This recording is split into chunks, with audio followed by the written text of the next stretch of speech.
के हमारे इस गहन विश्लेषण में हम जिन स्रोतों पर चर्चा कर रहे हैं, जो 19 अप्रैल 2026 को आने वाले अक्षय तृतीया पर्व के बारे में हैं। बिल्कुल। और अक्षय शब्द का तो मतलब ही यही है ना कि वो जिसका कभी क्षय न हो या जो कभी समाप्त न हो। एकदम सही। तो अगर ये सच में एक अनलिमिटेड प्लान है, तो ये शुरू कब होता है?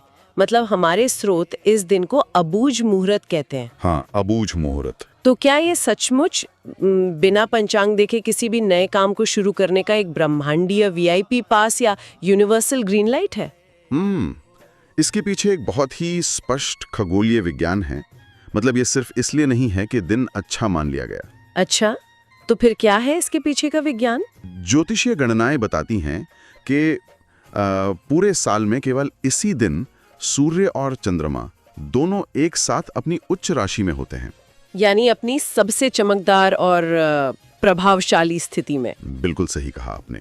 सूर्य अपनी उच्च राशि मेष में होता है और चंद्रमा वृषभ में। अरे वाह! तो दोनों ग्रहों की ये जो दुर्लभ युति है, ये ब्रह्मांडीय ऊर्जा को एकदम चरम पर ले जाती होगी। हाँ, और इसीलिए किसी भी शुभ कार्य के लिए अलग से समय या ग्रहों की चाल देखने की जरूरत ही नहीं पड़ती। एक मिनट, इसका मतलब ये है कि साल भर लोग कुछ भी करें? हाँ, ये सवाल अक्सर उठता है। मतलब और सिर्फ इस एक दिन दान पुण्य करके अपना कर्मों का बैलेंस फिक्स कर लें?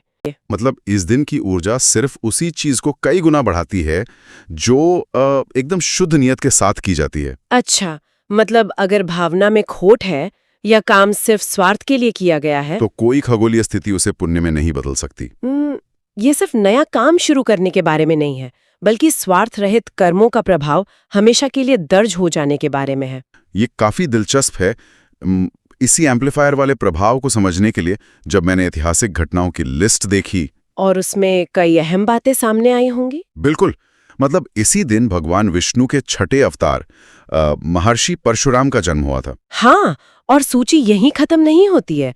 पौराणिक कथाओं के अनुसार जीवनदायिनी माँ गंगा भी इसी दिन स्वर्ग से पृथ्वी पर अवतरित हुई थी। और इसके साथ ही सतयुग और त्रेता युग दोनों का आरंभ भी तो इसी दिन से हुआ था। एकदम सही कहा आपने। मतलब एक ही दिन में अवतार का जन्म, फिर गंगा का धरती पर आना और युगों की शुरुआत।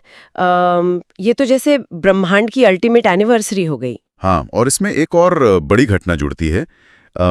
वनवास के दौरान भगवान श्री कृष्ण ने द्रौपदी को अक्षय पात्र भी इसी दिन दिया था। ओह, वो पात्र जिससे भोजन कभी खत्म नहीं होता था। हाँ, तो इन सभी घटनाओं में एक बहुत ही स्पष्ट असीमितता और अनंत आपूर्ति का पैटर्न है।